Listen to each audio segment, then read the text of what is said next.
Good afternoon, Eddie. Good to see you. Thank you for joining us today for this afternoon's COVID-19 daily update. Yesterday we were in Forest City and had a good day there and a really helpful discussion with some of the city leaders there. I am joined by Secretary of Health, Dr. Nate Smith, today, but also Secretary Cindy Gillespie has joined me today of the Department of Human Services. And we have Rachel Bunch, also Executive Director of the Arkansas Healthcare Association. As I indicated, I think it was last week, we wanted to spend a little time on nursing homes today and talk about that topic and the progress we're making there. As I mentioned yesterday, we were in Forest City, and just to recap, Saturday we had an emphasis on testing in Forest City, and 550 tests were done in Forest City on Saturday, and this is I think the most extensive testing we've done in any community since this started. And thus far, 500 results have come in, with 32 of those being positive. So very successful. I want to applaud Dr. Smith and his team, the Department of Health, and the community for responding to that increased testing opportunity. Yesterday we had 4,813 cases of COVID-19 in Arkansas. Today we're up an additional 110 cases. That brings us to 4,923. In terms of hospitalizations, we had 77 hospitalizations yesterday. We're up 1 to 78. In terms of deaths, we've had additional 2 deaths. That brings us to 102 here in Arkansas.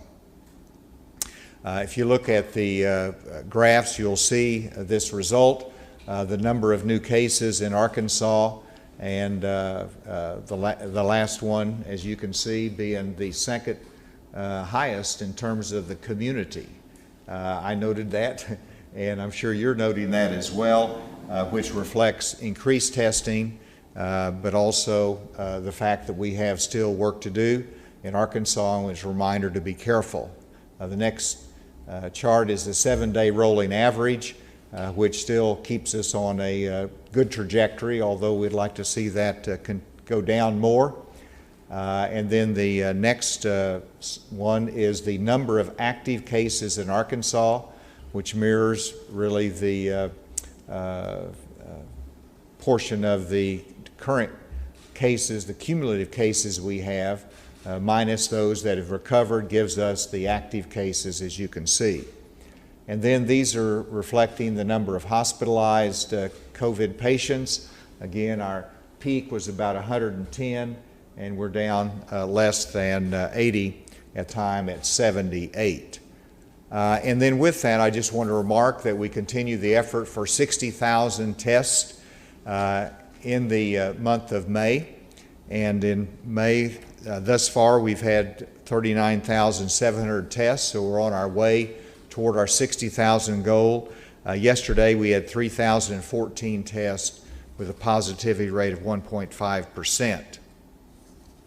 And now I mentioned we wanted to focus on our nursing homes just for a minute, and I wanted to thank our nursing home workers and the residents of our nursing homes that have been through a lot. They've been through a lot of challenges, and they've really acted heroically and very necessarily for this day and time. And it's been tough whenever you restrict the visitors to our nursing homes. Our heart goes out to those residents, but I also want to thank the workers and the way they've handled all of this.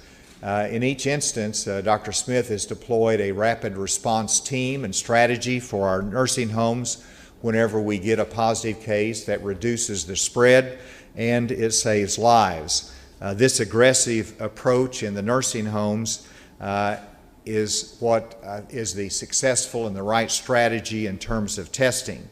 And the workers continue to do an amazing job showing up regardless of the circumstances and whether they're dealing with a COVID resident or not, and I applaud them. And if we could look at a couple of slides that are directly at the nursing home, this one right here, this is the number of active COVID-19 cases in nursing homes. And so you can see how we had the peak at 120 active cases in nursing homes across Arkansas, and that it's been on the downward trend, where we only have about 82 active cases in the nursing homes in Arkansas. And then the next chart, as Dr. Smith says, it's our Pac-Man chart. He recognized quickly, but here you see in the yellow that these are nursing homes in Arkansas with zero COVID-19 cases. And so that's 192 nursing homes in Arkansas with 0 cases, 18 with 1 case, 10 with 2 to 5 cases, 1 with 6 to 10 cases, and then there's 6 with 11 or more. And so you can see the pie chart for those smaller numbers, but the vast number of 192 have 0 cases. And then if you look at the final graph, as you recall, we approved, and with the help of the Arkansas General Assembly, we allocated funds for enhanced payment of our direct care workers in our nursing homes and long-term care facilities in Arkansas.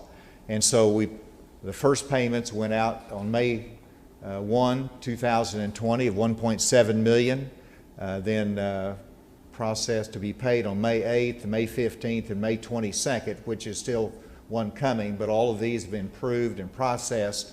It totals over $21 million, and this will go to over 8,000 employees in long-term care facilities in Arkansas, and I think this is enhanced payments that are well-deserved, and we're delighted to get those out the door and in their hands.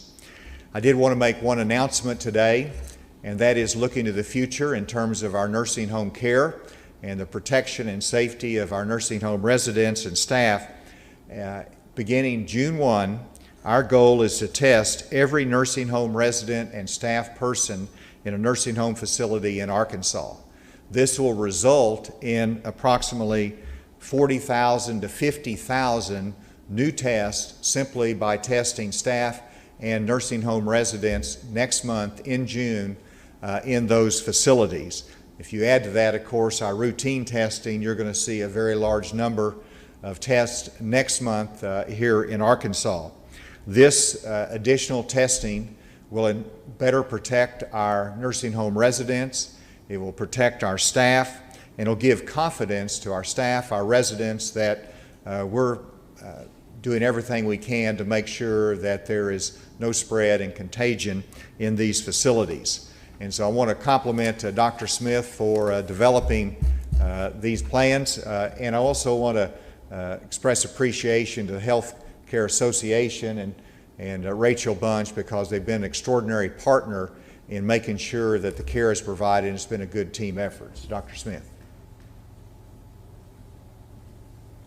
Thank you. I want to reiterate the Governor's remarks about our work with the nursing homes. I think the facilities have worked together with us very well to really minimize the number of cases, the number of deaths in particular, that it could have been. It is possible that COVID-19 is much, much worse in these facilities, but due to a rapid response approach. And I'm also encouraged that we're going to be able to move into a total screening of all staff come the beginning of next month. And I want to particularly call out Dr. Naveen Patil, who is our Medical Director for Infectious Diseases, and Kelly Garner, who leads our Healthcare Associated Infections team. They've been working very closely with Rachel and with the facilities on this. I want to give a few details on the numbers that the Governor provided. We did have 110 new cases. Of those, 4 were in correctional institutions or correctional facilities. 106 were considered community. So our total is 4,923. Of those, 1,082 are considered active cases. Of our active cases, 83 are in nursing homes, 369 in correctional facilities, and 630 are in the community. I want to give a brief update on our nursing homes. We currently have 325 residents who have tested positive for COVID-19. That's an increase of 1 from yesterday, and we have 189 staff who have tested positive. That's an increase of 2 from yesterday. I'll briefly give an update also on our correctional facilities. The testing that was done at the FCI, the Federal Correctional Institute in Forest City, by the CDC and the prison itself, the FCI itself, we're getting those results back. The testing completed on Saturday, and we have currently a total of 585 inmates who have tested positive and 17 staff. As the governor mentioned, I believe we have 78 currently hospitalized. That's a net increase of 1 from yesterday. We have 14 currently on a ventilator. That's an increase of 2 from yesterday. And we've had 2 additional deaths, so we're at 102. We do have 3,739 who have recovered. That's an increase of 94 from yesterday. I want to give a little bit more detail on our testing. Yesterday was an all-time high for us in terms of testing. There were 3,014 tests done with a 1.5% positivity. I also want to give some details on where those new cases from the community are coming from.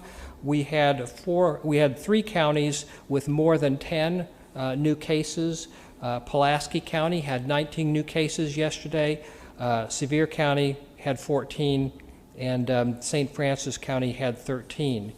We've also done some additional analysis. Of course, we opened up a number of businesses over the last 2 weeks and wanted to see whether these new cases could be associated with those, and the short answer is not really. We've had a total of all of our 1,082 active cases. Only 3 of them had reported being to a restaurant within that period. Only 6 had reported being to a barber shop, 10 to a church, 3 to a daycare, and 4 to a gym. Each of those are 1% or less. So these activities don't appear to be driving our community cases at this point. As the governor mentioned, since we've pretty much tripled our testing rate, we are identifying a lot of cases, especially asymptomatic cases, that we weren't picking up before this. And if you look at the patterns of going up and down, that's not really a biological pattern. It's not usual that you'd have 50 new infections one day and 100 the next day and then back to 50 the next day. This is really more a function of our testing and where we've targeted our testing in the state. Hopefully, as we continue to increase our testing, identify more of these new cases, interrupt the spread of COVID-19, we'll see those numbers stabilize and also go down. With that, I'll go ahead and turn it back over to the governor. Thank you, Dr. Smith. And as I said, Secretary Gillespie has done a great job in getting these funds out to the direct care workers in our long-term care facilities, working with Rachel Bunch with the Healthcare Association. She's done a remarkable job both with the facilities themselves and any positive cases, but also in the assistance provided in getting these funds out. So Rachel, if you could come and make your comments.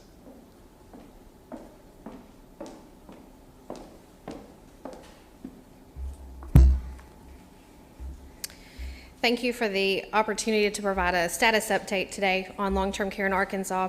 I wanted to start by thanking my friends at Twin Rivers Nursing Home in Arkadelphia, Arkansas, and they made this mask for me with my name and association name for our team. They're great members of ours. Thank you to Governor Hutchinson for your acknowledgement and support of our long-term care heroes, our workers. The work that they do is so often overlooked and taken for granted.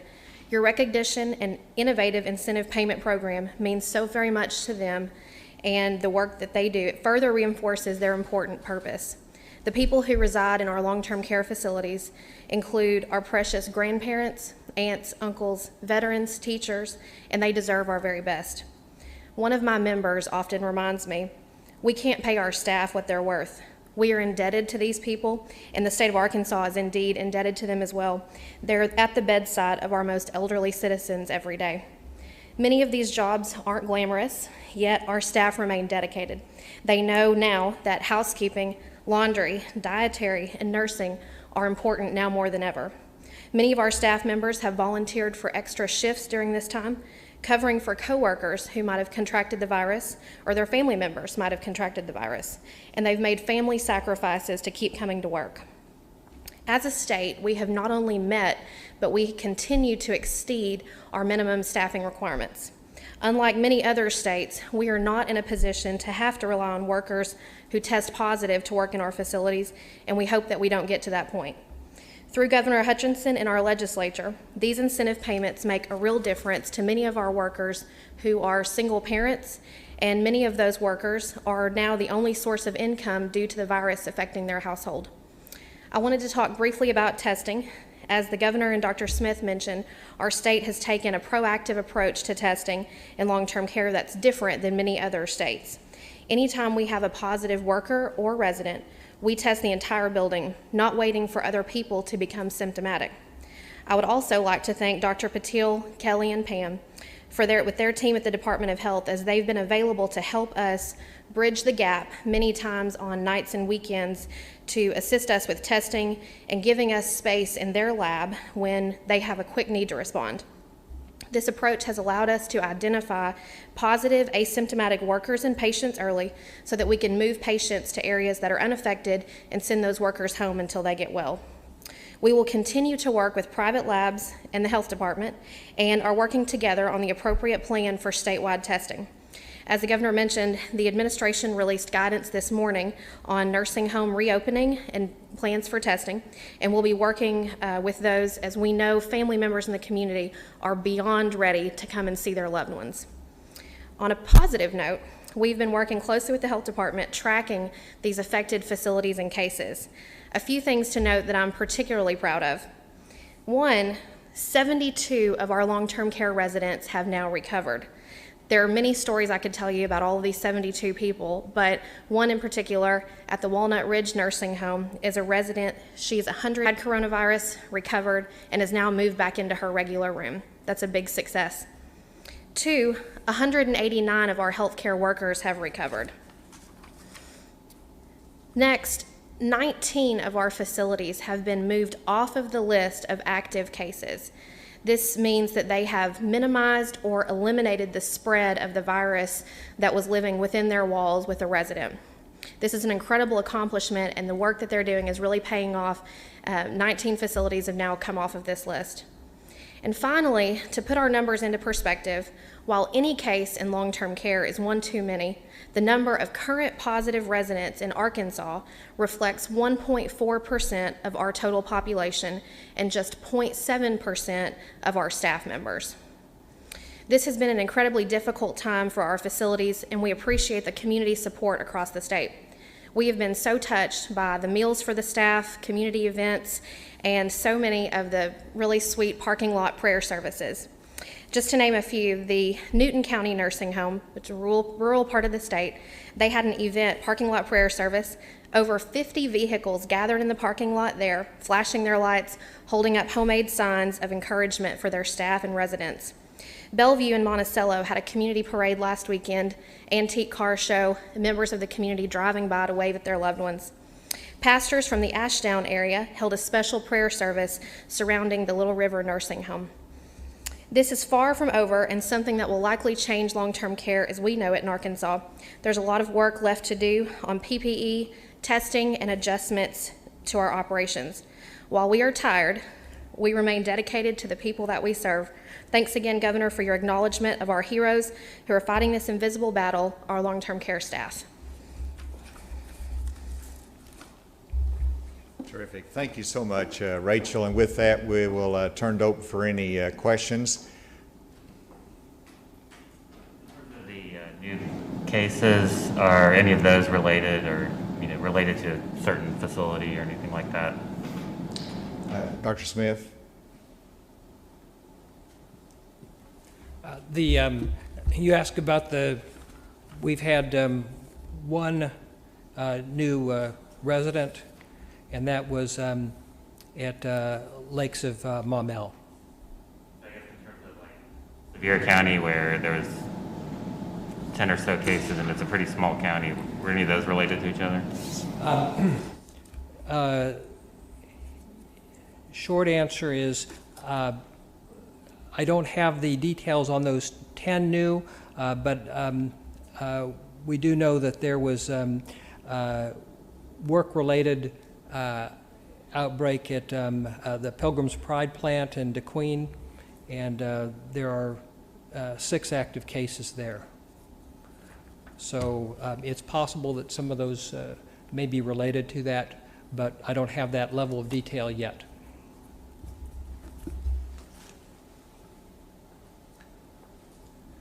Yes. Governor, with some COVID-19 infections coming out of the West Wing, do you consider your visit to President Trump a risk? Do you plan on wearing a mask? Are you considering self-quarantining after? I will be wearing a mask. I understand that is required in the West Wing, but I would be wearing a mask anyway. Secondly, they will be testing me before I go in to the West Wing, so that will actually be my first COVID-19 test. And beyond that, I expect to have a normal meeting with the President and return to Arkansas. Will that count as an Arkansas number or a DC number? You'll have to ask Dr. Smith that. I hope it's no stat, 0 stat. I guess this question would be for Rachel over here. When you said there's still work to be done on PPE for nursing homes, what are we looking at there? When I said there was work to be done on PPE, it's definitely work in progress. A lot of the national reports you'll hear from other states that have been affected more so than Arkansas, where they don't have PPE. That's not the case for any of our facilities that are affected. It's a day-by-day thing, and facilities don't have enough for every home if everyone were to be affected, but the regular supply chains are starting to come back into production and add to it. The association's coordinating PPE, some of the resources that the governor did the purchase on, back to them. So it's a day-by-day thing, but they have what they need right now. Is there a certain region that's being hit a little harder than others? Is it more of a rural type thing? Or? No, it's pretty much statewide, and we have people that help make deliveries constantly, PPE just where they need it. And some facilities, when all of this started, we were just coming out of flu season, and so a lot of the PPE that we were using was already low. So we've been working to try to get more, and it's a work in progress. I did want to recognize A.J. Gary, our Director of Emergency Management, and Secretary Cook has joined us, who is over public safety, as Secretary of Public Safety. Thank you all for what you do day in and day out. Is there any question remotely? Yes, Governor, good afternoon. This is Steve Ledger in Hot Springs. All right, so just a question. Go ahead. Thank you. A question for Dr. Smith. If he clarified the numbers on the active cases, because if I heard you right, Dr. Smith, 182 active cases, of which 369 are in correctional facilities. But a few moments later, I thought I heard you say they finished up the FCI testing and there were 585 positives in that. So I'm confused about that discrepancy. I'm gathering some of those are recovered. Yes, we have 1,082 active cases, and of those, 369 are in correctional facilities. Some of those in the FCI have recovered, but not all the numbers from the FCI are in our system yet. Those were done by CDC and Bureau of Prisons staff, and using a number of different testing sources, and I'm giving you those numbers as soon as we're getting them, but we don't have all the details of those. Those will likely be added to our numbers in the next few days. And then I heard a lady remotely. Yes, that's me, Governor. This is Jamie Weiss with 4029. I just wanted to ask, we've been made aware of the positive COVID-19 cases linked to the Butterball plant in Huntsville, Arkansas. I just want to ask what the Arkansas Department of Health is doing to help test those employees, and at what point would it be recommended for the plant to shut down? Okay. Did you hear that, Nate? I think that's the, Butterball, did you say Butterball plant in Dardanelle? Huntsville. In Huntsville. The Butterball in Huntsville, Arkansas. You don't have anything on that? I don't have anything specifically on that. When we have an outbreak in a work site, we do work with the work site, and in some cases they already have a plan for testing, and we just receive those results and help them to work through the contact tracing, et cetera. In other cases, we do go in and provide testing and whatever support is needed. In terms of when to shut down a plant, if they can continue operating safely, then there's no reason to shut down. If there are quite a few cases and they need to close for cleaning, then that's also acceptable.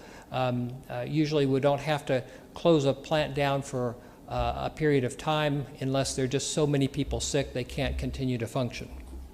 You mentioned the Pilgrim's Pride plant, just kind of along the same lines. Do you know how that's being handled there? In terms of that, what was exactly the question? Just like how they're responding to the cases there. Like, I don't have detailed knowledge on that. We have some of our staff who specifically work with work sites on that, so we can take best practices, lessons learned, and we tailor it to the site, again, depending on the size of the outbreak and the capacity of the facility itself, what they need, we can tailor it to that. Yes. I think I heard Rachel say that 19 nursing home facilities were removed from the active list, and I wanted to see if that was with patients recovering for with self-quarantining, or what exactly those facilities were doing. Will you repeat the end of it again, if it were? Oh, if like the patients recovered through self-quarantining, or if they were passed away and then removed off of the active list, or what have these facilities been doing? So it's a variety. The majority of people, the vast majority of those patients have recovered. They've been isolated and received medical care there.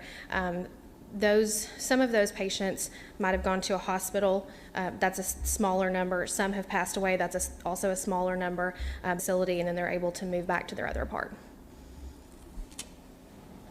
Yes. Does the goal to test in the nursing homes include human development centers?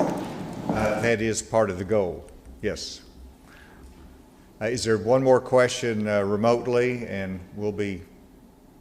Governor, I have one more question.